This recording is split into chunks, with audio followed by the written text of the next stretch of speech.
আজকের এই গভীর বিশ্লেষণে সবাইকে স্বাগত জানাচ্ছি। আমরা আজ এমন একটা বিষয় নিয়ে কথা বলবো, যা আসলে আমাদের প্রতিদিনের জীবন বা আমাদের চিন্তার সাথে একেবারে সরাসরি জড়িত। একদম। আর আজকের এই আলোচনার ভিত্তি হিসাবে আমরা বেছে নিয়েছি ১৯৬৯ সালের একটা দারুণ ক্লাসিক বই, পুষ্প অধিকারী রচিত মনোবিজ্ঞান।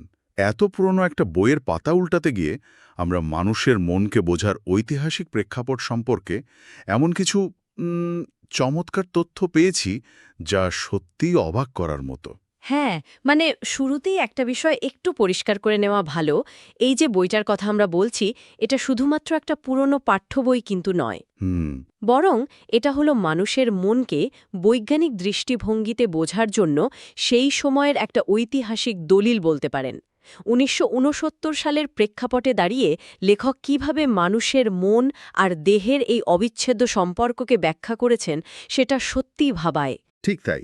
আর আজকের এই আয়োজনে আমাদের মূল মিশনটাই হলো এটা জানা যে যুগের সাথে সাথে মনোবিজ্ঞান বা সাইকোলজির সংজ্ঞা ঠিক কিভাবে পাল্টেছে। এটা কি আদৌ কোনো বিজ্ঞান, নাকি শুধুই তত্ত্ব? আর শিক্ষা, শিল্প বা চিকিৎসার মতো আমাদের প্রাত্যহিক জীবনের নানা ক্ষেত্রে এর বাস্তব প্রয়োগ ঠিক কতটা গভীর? আর যারাই আজকের এই আলোচনাটি শুনছেন, তাদের বলতে চাই যে কিভাবে একটা সম্পূর্ণ অদেখা বিষয়কে বিজ্ঞানের কাঠামোতে ফেলার চেষ্টা করা হয়েছে, সেটাই কিন্তু আজকের আলোচনার মূল আকর্ষণ। এই অদেখা বিষয়কে বিজ্ঞানের কাঠামোতে ফেলার কথা যখন উঠলই, তখন বইটার প্রথম দিকের একটা বড় সংকটের কথা বলা দরকার। হ্যাঁ, সেই আইডেন্টিটি ক্রাইসিস বা আত্মপরিচয় সংকট। একদম। শুরুর দিকে ধরুন প্লেটো বা অ্যারিস্টটলের মতো প্রাচীন গ্রিক দার্শনিকরা একে বলতেন আত্মার বিজ্ঞান বা সায়েন্স অফ সোল। কিন্তু সমস্যাটা তো বোঝাই যাচ্ছে। আত্মাকে তো চোখে দেখা যায় না। ঠিক। লেখক এখানে খুব সুন্দরভাবে তুলে ধরেছেন যে কিভাবে এই সংজ্ঞাটা ধীরে ধীরে বাতিল হয়ে গেল। পরবর্তীতে জন লক বা ডেভিড হিউমের মতো দার্শনিকরা এসে একে বললেন মনের বিজ্ঞান। কিন্তু এই সংজ্ঞাও তো টিকল না বেশি দিন। না, টিকল না। কারণ মনকেও তো দেখা যায় না। এর পেছনের কারণটা কিন্তু একেবারেই যৌক্তিক। যে কোনো বিষয়কে যখন বিজ্ঞানী হিসেবে প্রতিষ্ঠা পাওয়ার চেষ্টা করতে হয়, তখন তার এমন কিছু উপাদান থাকতে হয় যা সরাসরি পর্যবেক্ষণ করা যায়, পরিমাপ করা যায়, আর যার উপর ভিত্তি করে পরীক্ষা নিরীক্ষা চালানো যায়। বইটাতে খুব চমৎকারভাবে ব্যাখ্যা করা হয়েছে যে মন বা আত্মা, এই দুটোর কোনোটিকেই ল্যাবরেটরিতে নিয়ে বৈজ্ঞানিকভাবে মাপা যাচ্ছিল না। ফলে সংজ্ঞায় আবারও পরিবর্তনের দরকার হলো। এরপর উইলিয়াম জেমস একে বললেন চেতন মনের বিজ্ঞান বা সায়েন্স অফ কনশাসনেস। তাদের যুক্তি ছিল, আমাদের মনের যে অংশটা সজাগ, যা দিয়ে আমরা দৈনন্দিন চিন্তা করি, কেবল সেটুকুই মনোবিজ্ঞানের মূল বিষয় হওয়া উচিত। কিন্তু এখানেও তো একটা বিরাট বড় সীমাবদ্ধতা রয়ে গেল। হ্যাঁ, সীমাবদ্ধতাটা হলো মানুষের মনের একটা বিশাল অংশ জুড়েই তো রয়েছে অবচেতন বা আনকনশাস মন। আমরা যখন ঘুমাই তখন আমাদের চেতনা থাকে না, কিন্তু আমাদের মন তো কাজ করে। ঠিক। তাহলে চেতন মনের বিজ্ঞান বললে তো মনের একটা বিরাট অংশই হিসাবের বাইরে থেকে যাচ্ছে। ঠিক এই জায়গাটিতেই মনোবিজ্ঞানের ইতিহাসে একটা বড় ধরনের বিদ্রোহের কথা বইটিতে উল্লেখ করা হয়েছে। জন বি ওয়াটসন এবং তার অনুসারীরা এই চেতনা বা মনের ধারণাকে পুরোপুরি বাতিল করে দিলেন। ব্যবহারবাদী বা বিহেভিয়ারিস্ট মতবাদ। হ্যাঁ, ওয়াটসনের বক্তব্য ছিল খুব স্পষ্ট। মন, আত্মা বা চেতনা বলে কিচ্ছু নেই, বা থাকলেও তা বিজ্ঞানের আলোচনার বিষয় হতে পারে না, কারণ তা দেখা যায় না। তাদের মতে মনোবিজ্ঞান হল সম্পূর্ণভাবে মানুষের বাহ্যিক আচরণের বিজ্ঞান। মানুষ বা যে কোনো প্রাণীর আচরণ কেবলই উদ্দীপক ও প্রতিক্রিয়ার স্টিমিউলাস অ্যান্ড রেসপন্স এর একটা যান্ত্রিক ছক মাত্র। পরিবেশে একটা উদ্দীপক আসবে আর প্রাণী তার একটা নির্দিষ্ট প্রতিক্রিয়া দেখাবে, একেই মাপা যায়, আর এটাই বিজ্ঞান। একদম তাই। কিন্তু এই তত্ত্বটা শুনলে তো মানুষকে এক ধরনের রোবট বা যন্ত্র বলে মনে হয়। শুধু উদ্দীপক আর প্রতিক্রিয়া, মানুষের কি নিজস্ব কোনো উদ্দেশ্য নেই? লেখক এই যান্ত্রিক মতবাদের তীব্র সমালোচনার কথাও খুব বিশদভাবে এনেছেন বইটিতে। ম্যাকডুগাল নামের আরেকজন বিজ্ঞানী এ ধারণার বিরোধিতা করে আনলেন উদ্দেশ্যবাদী বা পারপাসিভ মতবাদ। তিনি বোঝানোর চেষ্টা করলেন যে মানুষ কোনো জড়যন্ত্র নয় যে শুধু উদ্দীপক দিলেই অন্ধের মতো প্রতিক্রিয়া দেখাবে। মানুষের প্রতিটি আচরণের পেছনে একটা নির্দিষ্ট উদ্দেশ্য থাকে। হ্যাঁ, আর এই বিতর্কের রেশ ধরেই বইটিতে সমগ্রতাবাদ বা জেস্টাল্ট থিওরির অসাধারণ একটা ধারণা তুলে ধরা হয়েছে, যা মনোবিজ্ঞানীর চিন্তাধারায় একটা নতুন মাত্রা যোগ করেছিল। এই জেস্টাল্ট তত্ত্বের জায়গাটা পড়ে আমি সত্যিই মুগ্ধ হয়েছি, বিশেষ করে বইটিতে যে ত্রিভুজের উদাহরণটা দেওয়া হয়েছে। ওই 3টে রেখার বিষয়টা তো। হ্যাঁ, লেখক বলছেন 3টে আলাদা সরলরেখাকে যখন একটা নির্দিষ্ট কোণে সাজিয়ে আমাদের সামনে রাখা হয়, তখন আমাদের মন কিন্তু 3টে বিচ্ছিন্ন বা খণ্ডিত রেখা দেখে না। আমাদের মন তাৎক্ষণিকভাবে সেখানে একটা ত্রিভুজ দেখতে পায়। ঠিক। এই যে খণ্ডিত অংশকে একসাথে মিলিয়ে একটা সম্পূর্ণ অর্থবোধক আকার দেওয়ার প্রবণতা, এটা কিভাবে কাজ করে? এই ত্রিভুজের উদাহরণটা আসলে মানুষের মনের কাজ করার একটা মৌলিক নীতির প্রমাণ। জেস্টাল্ট মনোবিজ্ঞানীরা বোঝাতে চেয়েছিলেন যে আমাদের মন কখনোই কোনো কিছুকে বিচ্ছিন্ন অংশ হিসেবে গ্রহণ করে না। মন সবসময় একটা সম্পূর্ণ প্যাটার্ন বা হোল দেখতে চায়। একদম। বইয়ের দৃষ্টিকোণ থেকে এর তাৎপর্য হল মানুষের মন বা আচরণকে বুঝতে হলে কেবল তার আলাদা আলাদা খণ্ডিত আচরণগুলো দেখলে চলবে না। তার সম্পূর্ণ ব্যক্তিত্ব বা পারিপার্শ্বিক অবস্থাকেও বুঝতে হবে। হ্যাঁ, কারণ বিচ্ছিন্ন অংশগুলোর যোগফলের চেয়ে একটা সমগ্র রূপের মূল্য অনেক বেশি। মনের এই গঠন আর জটিলতা নিয়ে কথা বলতে গেলে অবধারিতভাবেই একটা নাম চলে আসে, সিগমুন্ড ফ্রয়েড। ও, ফ্রয়েডের যুগান্তকারী তত্ত্ব। হ্যাঁ, ফ্রয়েড তার সমীক্ষণবাদ বা সাইকো অ্যানালাইসিসের মাধ্যমে মানুষের মনকে একটা হিমশৈল্য বা আইসবার্গের সাথে তুলনা করেছেন। চেতন, প্রাকচেতন এবং অবচেতন স্তর। বইটিতে ফ্রয়েডের এই ধারণাকে একটা বৈপ্লবিক পদক্ষেপ হিসেবে দেখানো হয়েছে।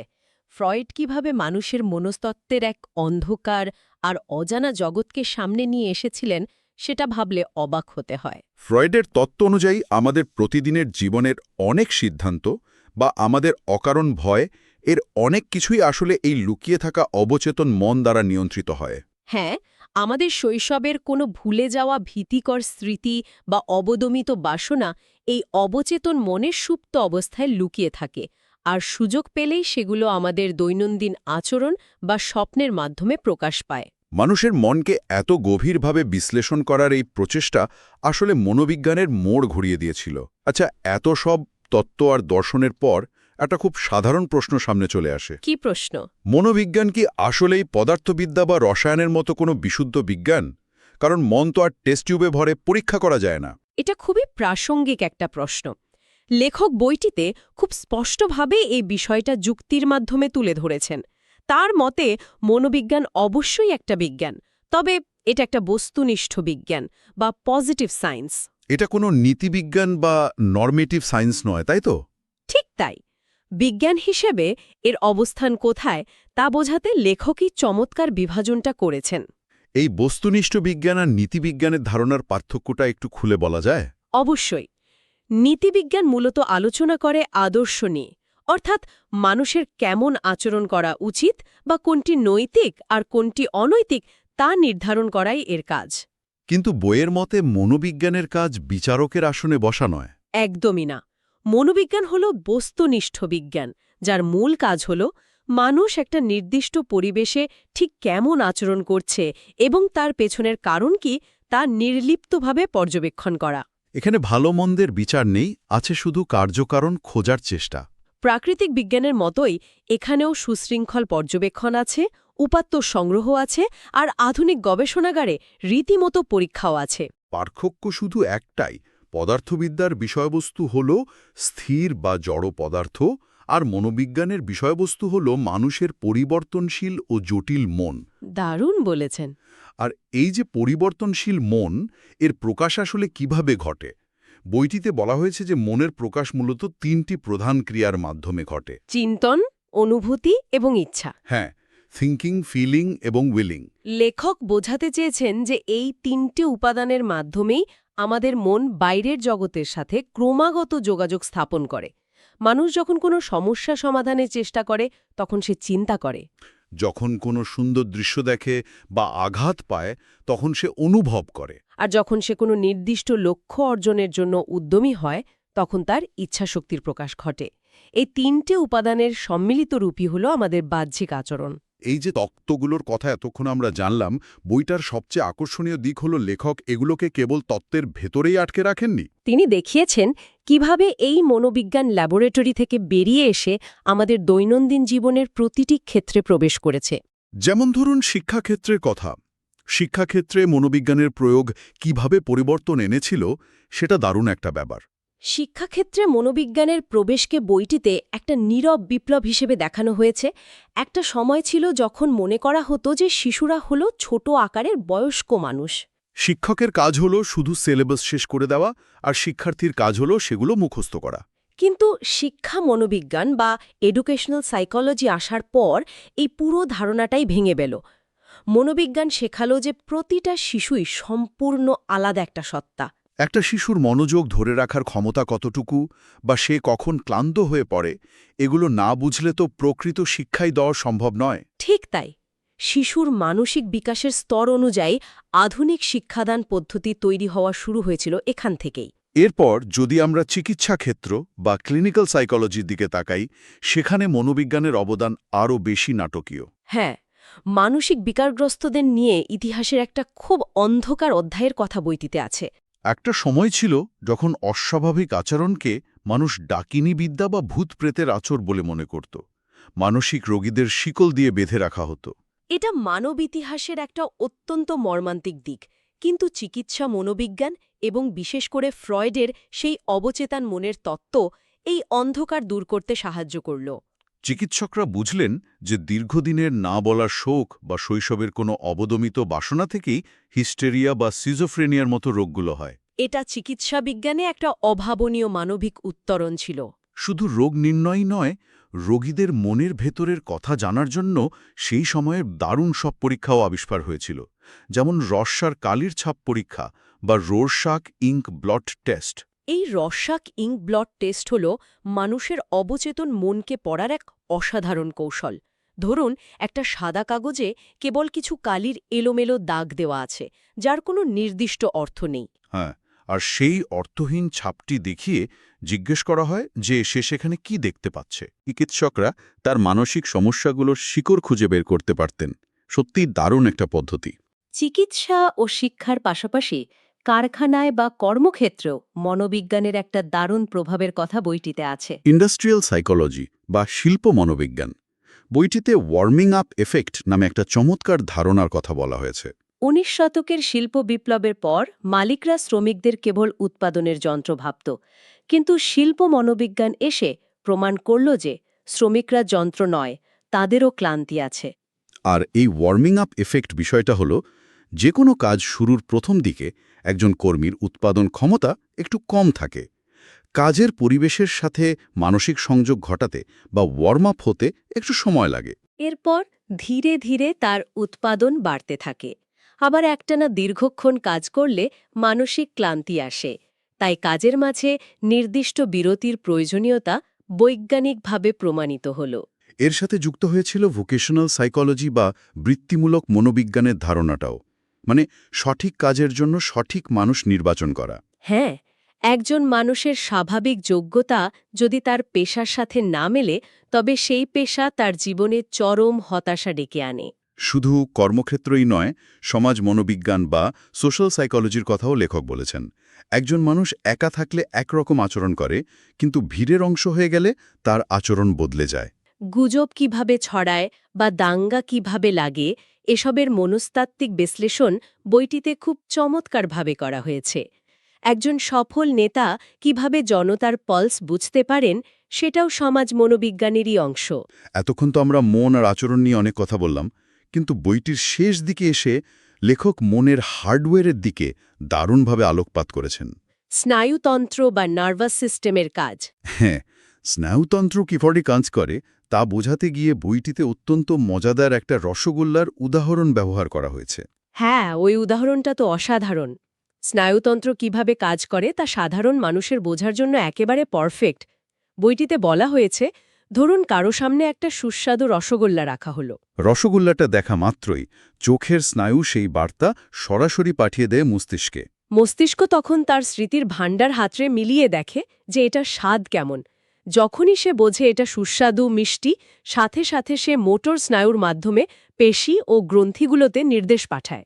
যার ফলে স্বয়ংক্রিয়ভাবেই জিভে জল চলে আসে আর হাত রসগোল্লাটা তুলে সোজাসুজি মুখে পুরে দেয়।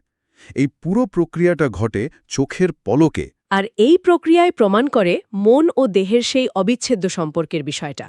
আমাদের স্নায়ুতন্ত্রই হল আমাদের মনের পীঠস্থান। কিন্তু এই স্নায়ুতন্ত্রের সাথে আমাদের আবেগগুলোর সম্পর্ক কি? রাগ, দুঃখ বা ভয়ের মতো আবেগের ক্ষেত্রে আমাদের দেহের ভেতরের এই হার্ডওয়্যার কিভাবে কাজ করে? আমাদের তীব্র আবেগগুলো কেবল মনের কোনো বায়বীয় অনুভূতি নয়। শারীরবৃত্তীয় মনোবিজ্ঞান প্রমাণ করেছে যে মস্তিষ্কের থ্যালামাস এবং হাইপোথ্যালামাসের মতো অংশগুলো আমাদের আবেগ নিয়ন্ত্রণ করে। লেখক ব্যাখ্যা করেছেন যে যখন মানুষ তীব্র ভয় পায় বা রেগে যায়, তখন অ্যাড্রিনাল গ্রন্থি উদ্দীপিত হয়ে রক্তে বিশেষ হরমোন নিঃসরণ করে। তার মানে প্রচণ্ড রাগ হলে যে মানুষের দাঁত মুখ খিচিয়ে ওঠে বা চরম ভয় পেলে দ্রুত দৌড়ে পালানোর যে ফাইট অর ফ্লাইট রেসপন্স তৈরি হয়, তার মূলেই রয়েছে এই স্নায়ুতন্ত্র আর রাসায়নিক গ্রন্থিগুলো। এটা সত্যি অবাক করার মতো ব্যাপার। একদম।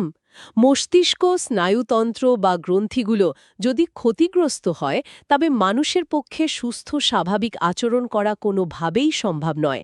মনকে কখনোই তার দৈহিক ভিত্তি থেকে আলাদা করে দেখা যায় না। সত্যি এটা একটা অসাধারণ বুদ্ধিবৃত্তিক যাত্রা ছিল। আত্মার খোঁজ দিয়ে যে যাত্রা শুরু হয়েছিল, তা কিভাবে মানব মস্তিষ্কের জটিল স্নায়ুতন্ত্র এবং অবচেতন মনের গভীর বিশ্লেষণে এসে দাঁড়িয়েছে, তা আমরা খুব পরিষ্কারভাবে বুঝতে পারলাম। আর যারা এতক্ষণ ধরে এই আলোচনাটা শুনছেন, তাদের ব্যক্তিগত জীবনেও এই তথ্যগুলোর প্রাসঙ্গিকতা অপরিসীম। নিজেকে গভীরভাবে বুঝতে পারা, চারপাশের মানুষের আচরণের পেছনের কারণগুলো বুঝতে পারা, এটা আমাদের আরও সহানুভূতিশীল করে তোলে। এবং শারীরিক স্বাস্থ্যের মতো মানসিক স্বাস্থ্যের যত্ন নেওয়াটাও যে কতটা জরুরি, সেটাও আমরা উপলব্ধি করতে পারি। তবে আজকে বিদায় নেওয়ার আগে আমি একটা গভীর প্রশ্ন রেখে যেতে চাই, যা হয়তো অনেককেই নতুন করে ভাবতে বাধ্য করবে। আচ্ছা। আজ আমরা দেখলাম যে ১৯৬৯ সালের এই বইটির মতে আমাদের মন মূলত আমাদের স্নায়ুতন্ত্রের রাসায়নিক হার্ডওয়্যার এবং অবচেতন মনের গভীরে লুকিয়ে থাকা বাসনা দ্বারা নিয়ন্ত্রিত হয়। এখন প্রশ্ন হল, যদি আমাদের রাগ, ভয়, ভালোবাসা বা তীব্র ইচ্ছার পেছনে লুকিয়ে থাকে কেবলই কিছু গ্রন্থির রসক্ষরণ আর ছোটবেলার অবদমিত স্মৃতি, তবে আমরা প্রতিদিন সজ্ঞানে অত্যন্ত আত্মবিশ্বাসের সাথে যে সিদ্ধান্তগুলো নিই বলে দাবি করি, তার কতটুকু আসলেই আমাদের নিজস্ব স্বাধীন ইচ্ছা বা ফ্রি উইল? অসাধারণ একটা প্রশ্ন। এই চিন্তার খোরাকটা নিয়ে আজকের মতো আমাদের এই গভীর আলোচনার এখানেই সমাপ্তি টানছি। ভালো থাকবেন সবাই।